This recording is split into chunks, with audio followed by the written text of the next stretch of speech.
Listen to the ceaseless mechanical grind of Hive Scintilla.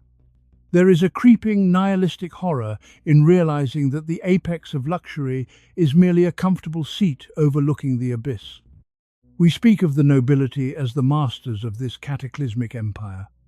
Yet, in the 41st millennium, absolute power is simply a more expensive form of spiritual attrition.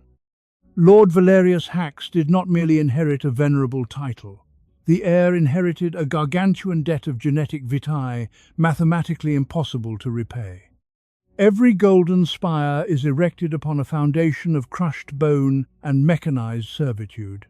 The atmosphere itself is a lethal slurry, continuously recycled until organic life flatlines.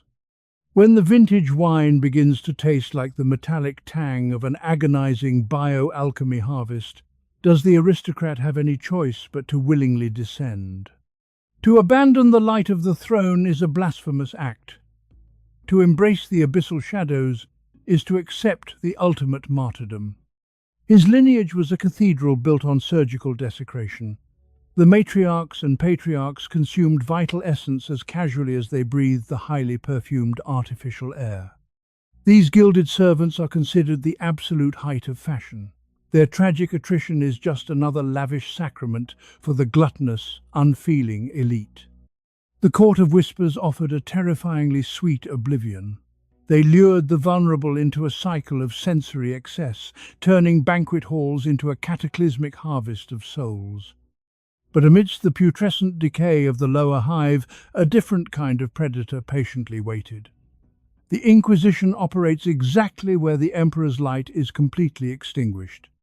This undercover agent offered a terrifying way out, a calculated expenditure of human assets strategically designed to trigger the great cleansing of House Hax. Their polite laughter sounds exactly like the shrieks of the silenced. I cannot breathe this poisoned gold anymore. I am deeply complicit in their systematic erasure. Pick up your glass, Valerius. The unformed generation below exists merely to be fed into the meat grinder. Do not embarrass your venerable adamantium-forged bloodline. The mirror of the masses utterly broke his mind. He saw the faces of lobotomized children who shared his own distinct aristocratic features. To save his rotting soul, the heir had to act as the brutal executioner of his own family. He chose to willingly walk into the abyssal dark.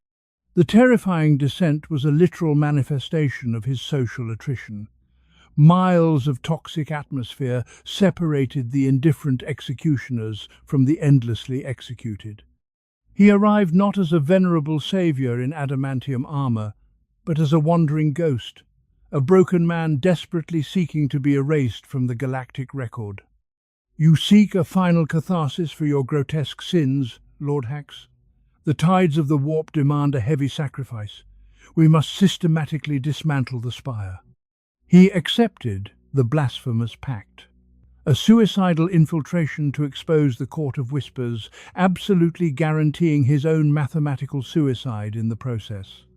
Thus began the final nihilistic sanction.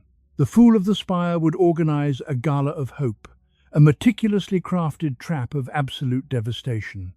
This illusion of radiant charity was a calculated expenditure. A final, desperate performance designed to gather the most corrupt entities into a single, highly vulnerable space. But to truly comprehend the devastating magnitude of this betrayal, one must first descend into the festering, putrescent history of his venerable lineage. Generations ago, the patriarchs of House Hax forged an empire of absolute subjugation. Their immense, glittering wealth was simply a relentless tribute of crimson. Through agonizing bioalchemy, they transformed the unformed generation into a living currency. Flesh became adamantium machinery, minds were systematically dismantled until nothing remained. Every decree sealed by the aristocratic matriarchs condemned millions to the unending meat grinder of the lower levels. They called it the holy Sump-Tithe. A tragically necessary attrition. This cataclysmic harvest was required to maintain the artificial paradise suspended far above the completely ruined, toxic planetary crust. From birth, the young heir was aggressively indoctrinated into this chilling reality. He was taught to view immense transhuman suffering as a divine, unquestionable sacrament. Yet, the dangerous seeds of heresy were planted early. The boy simply could not ignore the hollow, tortured gaze of the mechanized servitude. His fragile empathy was violently punished. A noble of the high spire must remain an omniscient predator, completely stripped of all weak humanity. He matured into a hollow, empty vessel, a man desperate to escape the spiritual purgatory constructed by his own venerable, blood-soaked ancestors. Seeking any escape from this relentless psychological torture, he eagerly encountered the seductive, comforting grasp of the true abyssal darkness. They offered a blasphemous sacrament, a sinister method to drown the agonizing guilt in an endless ocean of absolute, decadent sensory decay. For a time, the nihilistic indulgence functioned perfectly. The distant shrieks of the lower levels completely faded behind a thick veil of perfumed oblivion. But the intoxicating illusion shattered during the Great Uprising. The starving masses violently, decisively rejected their mathematical suicide. Biological systems failed instantly under the kinetic fury. The desperate workers were systematically fed into the meat grinder, yielding nothing but atomized ash. Walking through the cataclysmic ruins of the rebellion, he finally witnessed the ultimate horrific cost of his family's prolonged, putrescent existence. The genetic vitae spilled upon the cold grates was the direct, undeniable consequence of his own luxurious, decadent apathy. This agonizing realization finalized his cataclysmic fracture. He could no longer justify existing within the opulent, completely sociopathic confines of the Gilded Graves. It was in this precise moment of utter despair that the hidden Inquisition recognized a perfectly forged, immensely self-destructive weapon. An instrument absolutely willing to embrace the ultimate martyrdom. A necessary sacrifice to ensure his entire corrupted bloodline was permanently erased from the galactic record. The meticulous planning required a mind entirely hollowed of fear. The fallen aristocrat and the hidden inquisitor engineered a flawlessly devastating architectural and social collapse. Returning to the gilded cage was an act of agonizing psychological endurance. He wore his newfound nihilistic purpose like a concealed layer of impenetrable adamantium. "I have witnessed the putrescent depths, Mother. I fully comprehend the tragically necessary attrition required to maintain our absolute, divine authority over this world." The arrogant matriarch craved a public sacrament of submission. She demanded a grand spectacle, entirely unaware she was aggressively ordering the construction of her own tomb. To orchestrate the fake charity event, the lower levels were pushed beyond extreme physical limits. The cost of this glittering illusion was measured in countless flatlined vital signs.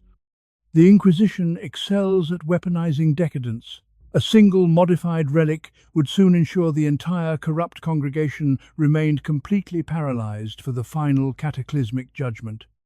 The cultists of excess were easily lured by the promise of unprecedented indulgence. The bait was set, coated in the sweetest, most irresistible poison imaginable.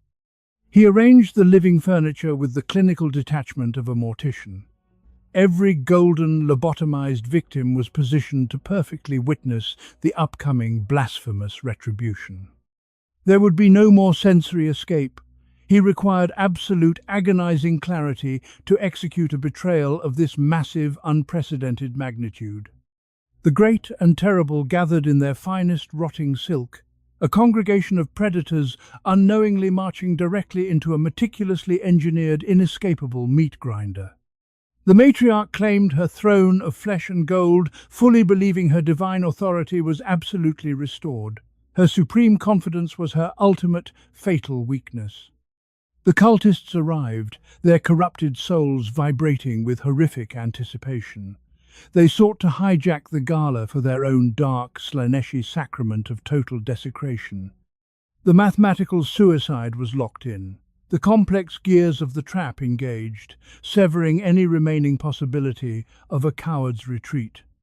Far below, the hidden executioner waited in the toxic mud. The Inquisition's justice is rarely swift, but it is always entirely, devastatingly absolute. The trap was sprung not with a deafening roar, but with a silent, invisible breath. The weaponized atmosphere quickly saturated the deeply corrupted enclosed space. The cultists of excess found themselves completely trapped in a paralyzed state of agonizing bioalchemy. Their hypersensitive nerves became a prison of inescapable torture. Even the most degraded minds in the lowest depths felt the sudden shift. The ceaseless mechanical grind paused, anticipating a monumental tribute of crimson. You demanded a grand spectacle, Mother. You demanded a sacrament of supreme authority. Today, the galactic record will witness the total erasure of our rot. For the first time in centuries, the matriarch experienced the exact, suffocating terror she had inflicted upon millions. The illusion of divine superiority shattered completely. There were no heroic final words, only the cold, relentless ticking of a timer, marking the exact mathematical suicide of the most powerful dynasty. The countdown concluded, bringing an abrupt end to centuries of opulent heresy. The hidden executioner delivered the final, devastating verdict upon the corrupted elite. Kinetic fury tore through the foundational supports like an angry god. The immense, parasitic weight of the high spire finally became its own executioner. The cultists of excess could not run, scream, or beg. Their paralyzed physiology forced them to witness their own immediate erasure from the galactic record. He observed the carnage with omniscient detachment. The ultimate martyrdom of his lineage was an absolute, visually spectacular catharsis of shattered ivory and broken gold. The matriarch was swallowed by the very purgatory she had continuously fed. Her vital signs flatlined instantly in the crushing darkness of the descending ruins. The sky itself collapsed. The oppressive ceiling of their industrial prison shattered, raining down a cataclysmic storm of crushed luxury and broken, gilded bodies. The hidden agent registered the total destruction without a single shred of pity. It was merely a calculated expenditure of human assets to preserve the Emperor's order. For the first time in millennia, the relentless mechanical grind halted. The unformed generations stared at the pulverized remains of their former absolute masters. He did not perish in the collapse. The universe denied him the sweet release of death, cursing him to survive the meat grinder he had just activated. His transhuman physiology stubbornly held on to life. Stripped of all venerable titles, he was now merely another broken soul bleeding into the toxic mud. The Inquisition found him gasping for poisoned air, yet the blade remained sheathed. A living ghost is far more tragic than a cleanly executed corpse. The parchment served as his final, terrifying receipt. The ultimate transaction was complete. His lineage was entirely fed into the meat grinder of imperial bureaucracy. He was now completely at the mercy of the masses. The exact people his family had subjected to endless, agonizing bioalchemy now held his fragile fate. He knelt in the putrescent filth, eagerly awaiting the final, violent stroke. He wanted them to spill his genetic vitae across the rusted floors. But the masses refused to strike. Granting him a swift execution would be an act of mercy, a luxury they had entirely forgotten how to provide. They abandoned him to the abyss, to live out his remaining days at the very bottom of the cataclysmic hierarchy he had violently torn down. He shed his final aristocratic skin. The fallen lord willingly cloaked himself in the rotting garments of absolute, undeniable poverty. Diamonds and gold were completely useless in this abyssal purgatory. Survival now depended on rusted iron and heavily contaminated, toxic water. He became a nameless shadow, entirely swallowed by the terrifying scale of the lower levels, a living testament to the absolute futility of aristocratic pride. Everything returns to the sludge. The noble bloodline was finally, permanently erased, leaving nothing but a dark, chilling legend whispered among the desperate masses. The Grand Rebellion achieved absolute structural destruction, yet the fundamental horror remained entirely unchanged. A new, equally ruthless administration immediately assumed control of the lower levels. The agonizing bioalchemy of the meat grinder simply acquired new fuel. The fallen aristocrat quickly learned that physical suffering was a far harsher master than spiritual guilt. To dismantle one gilded spire is merely to prune a single dead branch from a galaxy-spanning tree of profound, necessary attrition. The system rapidly heals itself. The horrifying truth crushed his fragile resolve. The cataclysmic destruction of his lineage merely triggered an exponentially higher demand for raw, pulverized human assets. His grand sacrifice achieved exactly the opposite of his desperate intention. The meat grinder simply roared louder, consuming the unformed generation at a terrifyingly accelerated pace. Every strike of the hammer was a futile rebellion against an omniscient, uncaring machine. His individual agony was completely irrelevant to the grand cosmic equation. High above, the Inquisition recorded the sector's brutally increased efficiency. The Emperor's vast war machine requires constant, massive sacrifices, regardless of who wields the bloody whip. The hidden agent departed, leaving the broken noble to endure his self-inflicted purgatory. The ultimate martyrdom had been fully weaponized and subsequently discarded, like rusted scrap. He sought absolute catharsis, yet found only an endless, agonizing cycle of biological decay. The fallen heir became indistinguishable from the tragic masses he once exploited. The mirror of the masses now reflected his daily, inescapable reality. There was absolutely no opulent spire to retreat to when the stench of death became overwhelming. When human endurance finally flatlined, the system simply resorted to absolute mechanized servitude. The lobotomized replacements required no sleep, no hope, and absolutely no mercy. He had become the ultimate expendable asset. The new administrators viewed the transhuman physiology as merely another resource to be violently extracted and instantly discarded. Enduring the agonizing bioalchemy of radiation poisoning, he found a twisted, blasphemous peace. Every blistering burn was an active, painful payment toward an infinite, unpayable debt. But the cataclysmic engine of the 41st millennium rarely accepts simple payments. It violently demands the total, uncompromising erasure of the individual soul. As the vital signs approached the inevitable flatline, the grand illusion completely evaporated. There is absolutely no heroism to be found in the dark, lightless abyss. In those final, agonizing moments, the ghosts of the high spire returned to mock the mathematical suicide. Blasphemous whispers echoed through the hissing, toxic steam. The venerable matriarch delivered her final, devastating judgment from beyond the grave. She reminded him that a noble cannot ever truly escape the heavy, adamantium chains. Even in death, the imperial system denies the catharsis of rest. The biological remains were rapidly categorized as salvageable organic material for future mechanized servitude. Denied the peace of the eternal void, the transhuman physiology engaged one final desperate survival protocol. The tragic attrition would not simply end in poisoned mud. He surrendered entirely to the meat grinder. The ghost of the high spire became just another anonymous, silent cog, sustaining the brutal, never-ending logistics of horror. The great irony of his existence was that immense physical torment provided an absolute clarity the opulent spire never could. In the deep shadows, everyone is equally worthless. Yet, the Inquisition does not easily forget a mathematically perfect anomaly. An aristocrat who willingly embraced the ultimate martyrdom remains a highly unpredictable variable. He learned to watch the unformed generation be fed into the meat grinder without hesitation. Empathy is a lethal vulnerability within this cataclysmic, utterly indifferent system. Humanity was systematically dismantled into numerical values.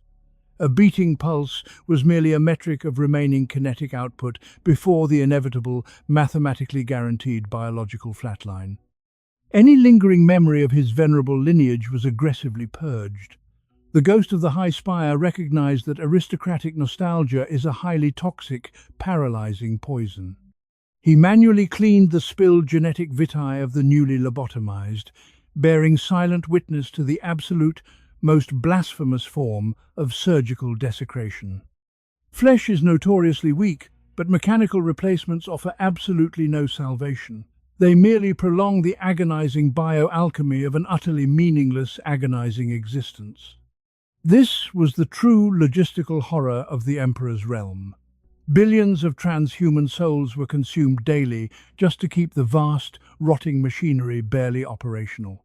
Far above, imperial propagandists successfully twisted the narrative. The absolute erasure of his family was officially recorded as a heroic sacrifice against mutant, blasphemous heresy. Truth is always the first casualty in an empire of endless carnage. The galactic record is written by the survivors, built entirely upon fabricated, hollow sacraments. Despite his absolute commitment to nihilistic apathy, fractured fragments of his dismantled conscience sporadically re-emerged, demanding temporary acts of illogical, highly dangerous defiance. Such unauthorized interventions were strictly forbidden. The system brutally punishes any disruption to the meticulously calculated mathematical suicide of the lower disposable castes. For a brief, terrifying second, the deeply buried aristocrat flared to life. The transhuman physiology withstood the kinetic fury with unyielding, terrifying adamantium resolve. The hidden watcher meticulously recorded the anomaly. The Inquisitor realized the broken noble was slowly mutating into an entirely different kind of apex predator. He received a tribute not of crimson or gold, but of rusted iron, a microscopic flicker of genuine humanity amidst the surrounding cataclysmic decay. Yet, he knew this fragile sentimentality was a fatal weakness. The meat grinder would eventually, inevitably consume the child, the cog, and his own rotting soul. The shift ended only for another cycle of identical mechanized servitude to immediately commence. There are absolutely no victories here, only drastically prolonged attrition. To merely survive the 41st millennium is to manually shovel the putrescent filth of a dying species, desperately delaying an inevitable nihilistic cosmic collapse. He manually ferried the fallen directly toward their surgical desecration. He had fully become the grim ferryman of a highly industrialized, relentlessly efficient underworld. Looking into the chemical abyss, he fully accepted his monstrous transfiguration. Lord Valerius Hax was officially erased. Only a highly resilient, completely hollowed shell remained. The meat grinder constantly demands more. To falter for even a single second is to be instantly fed into the merciless, cataclysmic machinery of the Emperor's grand industrial design. The fallen noble fully internalized the grimdark reality. Apathy is the ultimate adamantium armor. Any display of compassion ensures rapid, mathematically guaranteed biological erasure from the galactic record. Pain was systematically transformed into mechanical fuel. The transhuman physiology endured the agonizing bioalchemy, perfectly mimicking the unfeeling, lobotomized entities surrounding the broken aristocrat. A sudden toxic venting categorized thousands of laborers as immediately defective. The clinical logic of the High Spire dictated absolute immediate disposal of all failing biological assets. He survived the suffocating maelstrom through sheer nihilistic willpower. The transhuman physiology stubbornly refused the sweet oblivion, denying the universe any easy, satisfying catharsis.